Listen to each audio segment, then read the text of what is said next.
Kapag galing sa hirap, mas matapang sa buhay. Kung mapapansin mo ang mga taong matitibay sa buhay, sila yung mga taong galing sa matinding hirap sa buhay. Mga naranasang grabe sa bigat ang mga problema na kung mararanasan sa buhay ng isang simpleng tao, susuko at susuko talaga. Aayaw at aayaw talaga. Bigla na lang titigil at tatanggapin na lang ang nangyari. Pero ang mga taong nag-decide na dumiretso lang sa buhay, sila yung matitibay na. Sila yung na-shape ang pagkatao dahil sa tindi ng hirap ng buhay o kaya sa tindi ng hirap ng sitwasyon. Talagang ang mga darating sa buhay nila sa future ay parang wala na lang. Tama, manggaling na sila sa pinakamahirap, pinakamatindi. Oo naman, nasa kanila ang desisyon kung ayaw na nila.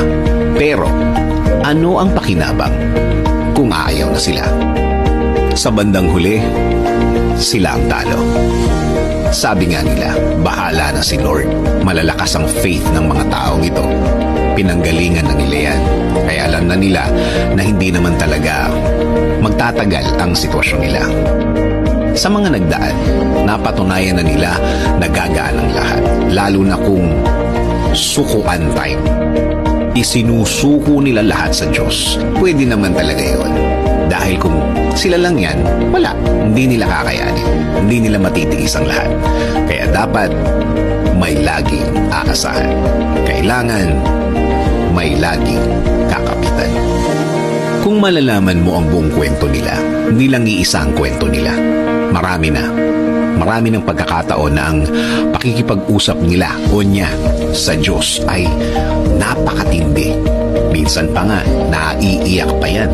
Naluluha. Dahil oo naman, hindi lang siya apektado sa sitwasyon niya. Damay ang mga taong mahal niya. Damay ang mga taong malapit sa kanya.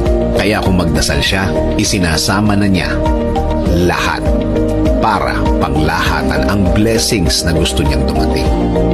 Kung titingnan mo ang buhay niya, maayos to. Kasi may guidance galing sa taas. Kapag naman isinuko na niya ang lahat, may direksyon na tayong makukuha sa Diyos. May gagawin na siya. Makikita mo at gagaan na ang lahat. Huwag mawalan ng loob. Huwag mawalan ng pag-asa. Aayos at aayos ang lahat. Basta kumapit. Basta maniwala. Sa mga taong naging cause ng malaking problema mo, akala mo lang yun. Sila ang naging cause. Sa totoo lang, nire-ready ka lang ni Lord sa mas magandang plano niya sa buhay mo. Kailangan mo maranasan ang mga yan para mas umangat ka bilang tao. Bilang anak niya. Sa buhay naman kasi, galing ang tibay at wisdom natin sa mga mahihirap na sitwasyon, sa mga mahihirap na problema. Mas matinding problema, mas matindi ang lesson, mas matindi ang makukuha na magagamit mo pagdating ng araw. Sa dulo, lagi namang maganda ang plano ng Diyos sa'yo. Sabi nga sa Jeremiah 29:11, "For I know the plans I have for you, declares the Lord, plans to prosper you and not to harm you, plans to give you a hope and the future."